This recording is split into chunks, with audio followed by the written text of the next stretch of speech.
Welcome to Praise, Prayer and Preaching with the Rev Dr Keith Garner. You've joined us here in the Wesley Theatre as we continue a pastoral series which asks the fundamental question, does anyone actually care? The context of each address is at least twofold on the recipient's parts, that's all of us. Firstly, there are things that happen to us where we might feel bereft of friends, wondering whether we've been set loose in a situation because of something that's happened to us, and wonder if anybody actually cares about us. On the other side of the question is a loving God who reaches out to us, who cares for us, and who can meet us at our point of need in love and the offering of grace. Of course, a crisis is invariably described in terms of something that is intensely personal. But it can be events that happen, that suddenly emerge from nowhere and impact whole communities. As a boy, I remember, as though it were yesterday, the impact that an event in South Wales had. When one morning, as the children were gathering and about to have their break, the coal slipped on the mountainside, and in Aberfan, an enormous number of children's lives were lost. And the news spread around the world because of the impact.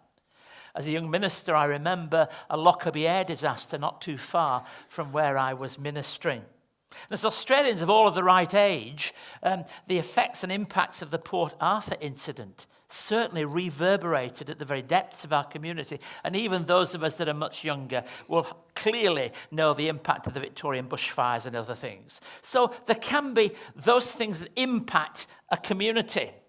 But the difference between those kind of tragedies and the personal crisis is that there's often a corporate identity. Everybody together is in it and feeling for a moment. But when things happen to us individually, we don't quite have that sense of the corporate around us. Individual things can happen in our lives, a tragedy that's difficult to deal with.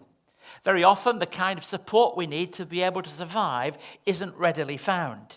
People may make an immediate response toward us, but we require deep resources for the long term if we're going to deal with that. Consider the situation.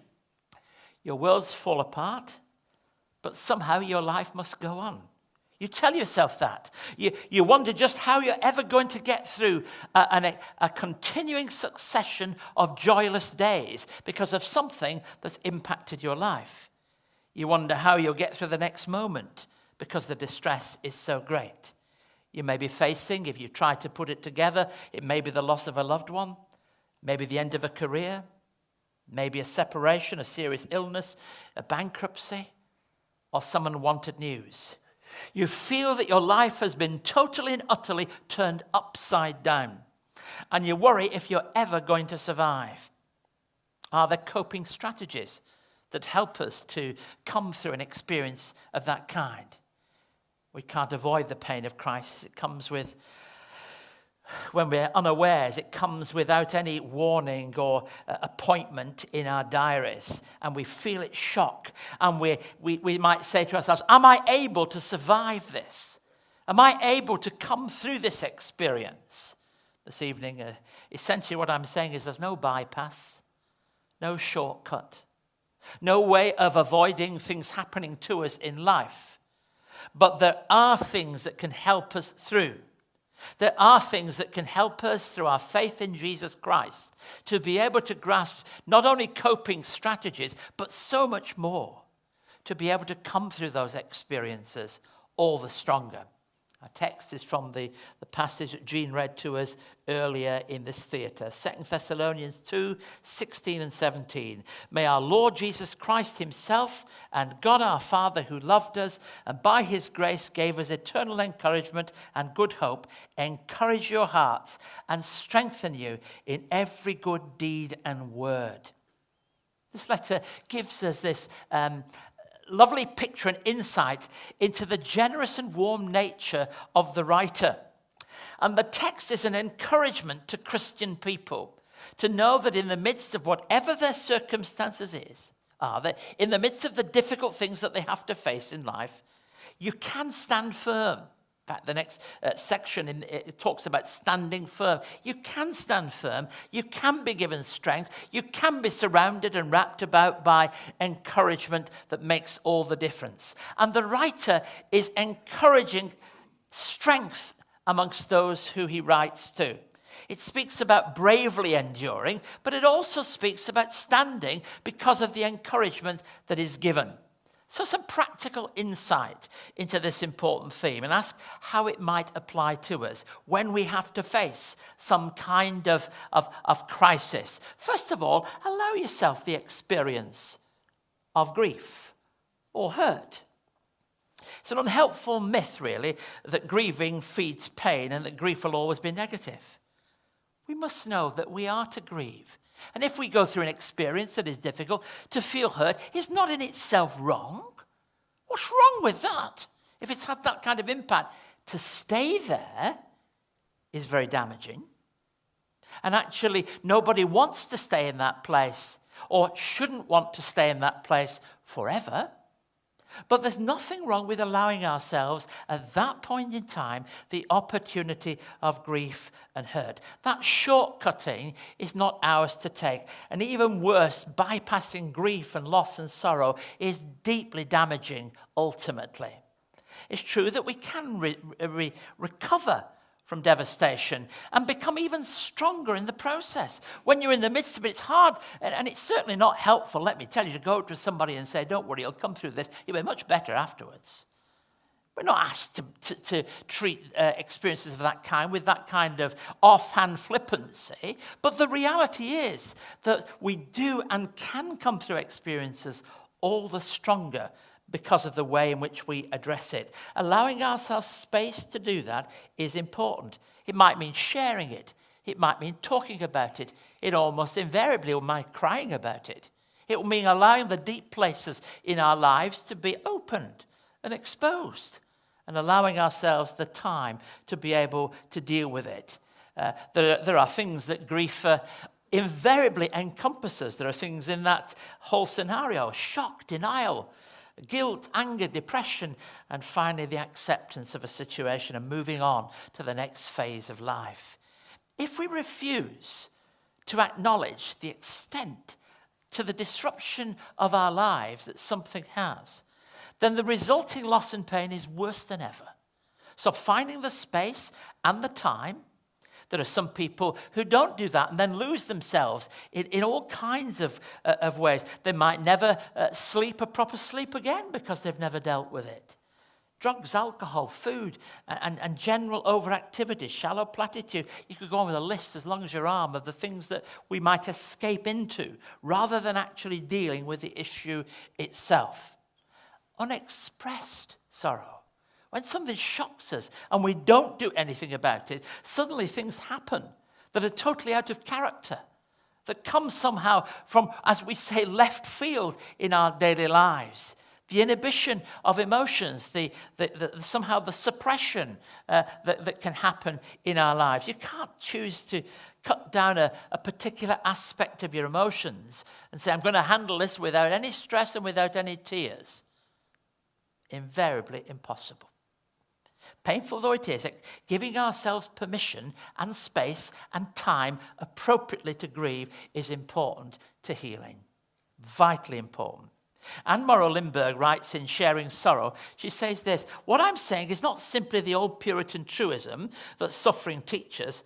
I don't believe that sheer suffering teaches. If suffering alone taught, all the world would be wise, since everyone suffers. To suffering must be added mourning, understanding, patience, love, openness, and a willingness to remain vulnerable. All these and other factors combined, if the circumstances are right, can teach and can lead to rebirth. That's a fact of life, a truth. But it needs those things together. Someone who suffers a tragedy or a crisis in their life invariably uses those words, what if? And if only I'd. And you finish the sentence yourself, and you know that that's the kind of question that may well be going on in the deep places of the mind and heart and soul. We need to take time to sort out the scope of our responsibility and the way in which we can deal with those difficult things. Perhaps we need to make amends where there are lapses or mistakes. Forgiving ourselves when atonement is impossible. Staying stuck is one of those difficult things. You know, I interview people sometimes on TV programs, and invariably they talk about their life, or their book they've written, some experience. And one told me about the town called Stucksville and said, that's where I was for years. And when she explained, she was really talking about things that had happened to her in life and how she couldn't move from that place to where she knew she wanted to be. By giving ourselves time, by being realistic about what happens to us, it's possible to move on and to grow from those places. One of the most striking stories in the whole of the Gospels for me is when Jesus was told that Lazarus was seriously ill.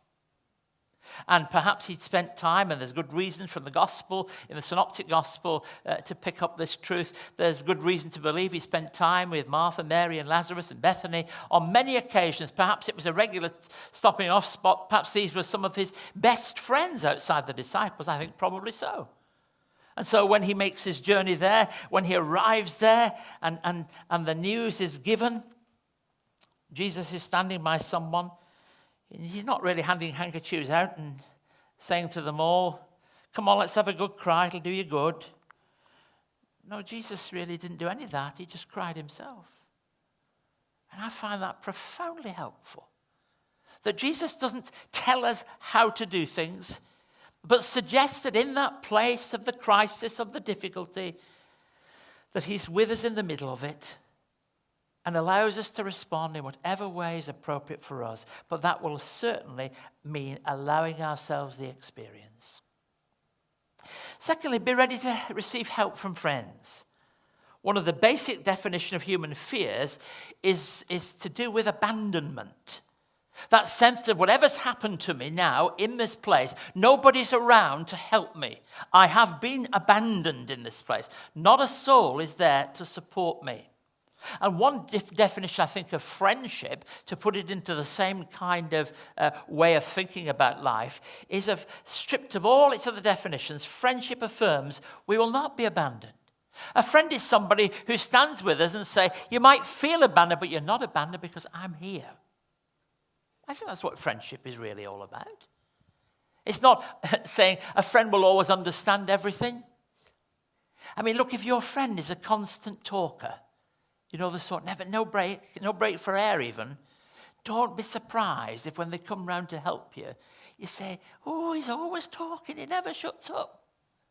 Because that's what he's like. However, the friend gives the message quite clearly to the person who is in the middle of that crisis, I care about you. And being willing to receive help from friends can be as helpful as anything else in all the world. It's that gift of hope.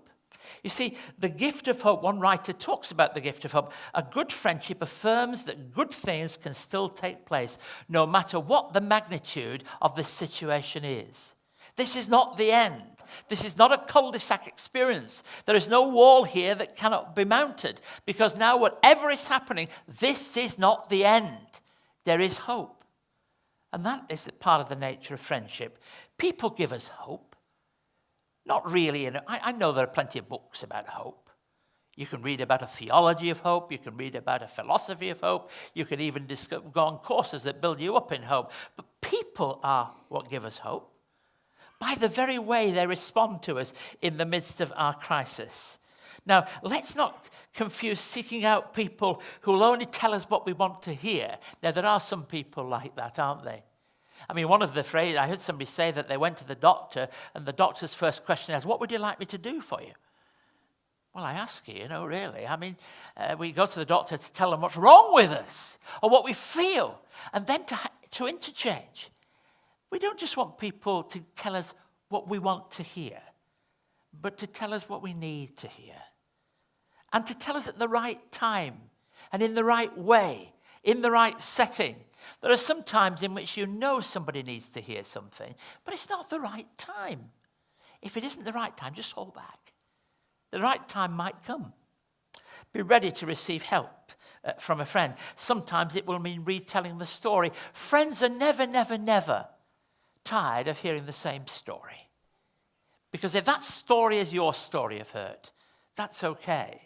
A friend very rarely says to someone, you've told me that 15 times.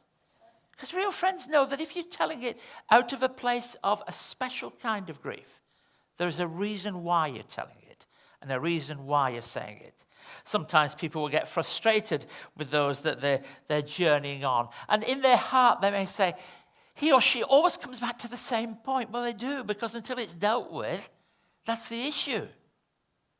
But then there's more to it. Cultivating hope is one of the ways in which I think that we experience what it is to move on. Norman Cousins describes the will to live as the ignition system to the motor that turns on the voltage and sets the stage for progress. It's when we start to receive hope into our lives that we start to see the possibility of moving forward. When we feel that nobody cares for us, we need to hear the hope of Christ. We need to hear the one whose story is in death and resurrection, the one whose story is of always touching the outcast, the one whose story is always to invade our selfishness with a compassionate love. And then when we hear that word of hope, then we can be rekindled with purpose ourselves.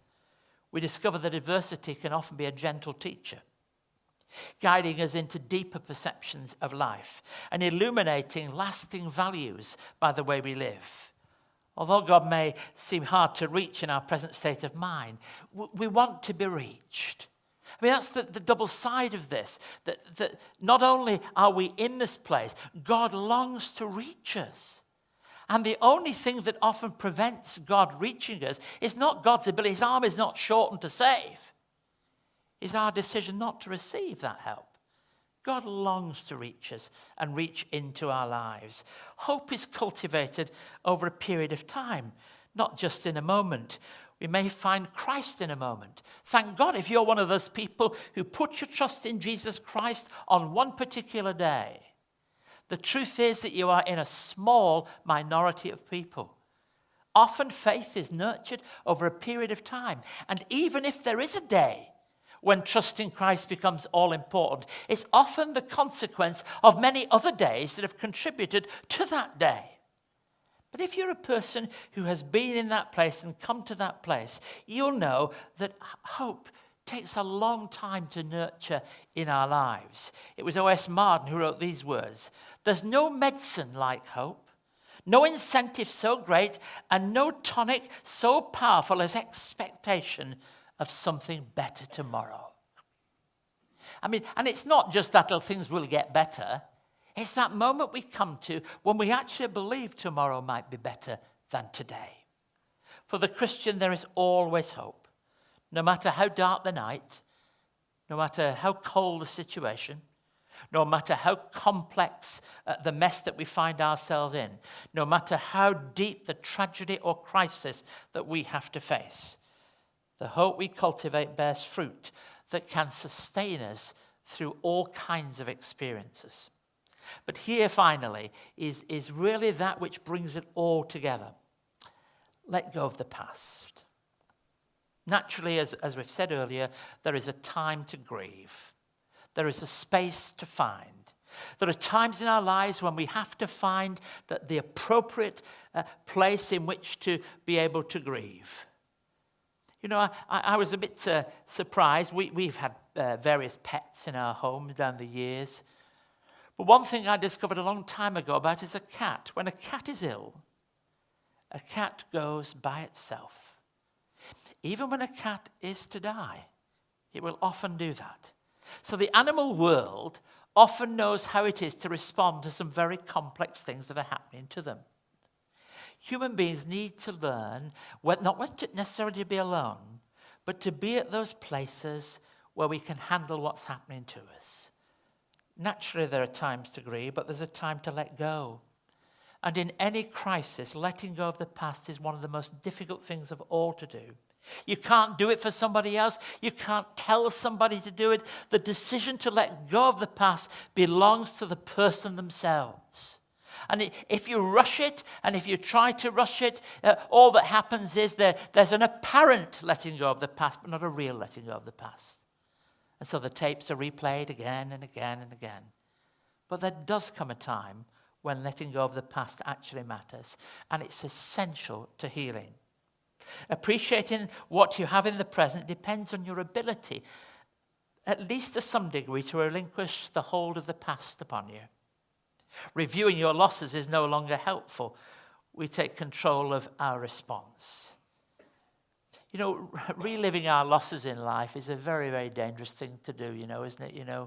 To say, oh, how bad life has been for me. And to look at it and to treasure it and to polish it and to put it somewhere in the cupboard and take it out when we're feeling down and say, look how bad life has been to me. There comes a time when we have to put things in the cupboard for good and move on. For our own good and for the healing that we have to be part of. Often survivors of a crisis can identify a turning point. A revelation that can still bring joy into daily life. It might be the appreciation. Can I use a personal illustration? When I went through a very challenging time, what helped me out of that time was when somebody gave me a call and asked them to help them. You say, come on, preacher, you could do better than that. Surely no. It was so important to know that whatever was happening to me, I could still make a difference.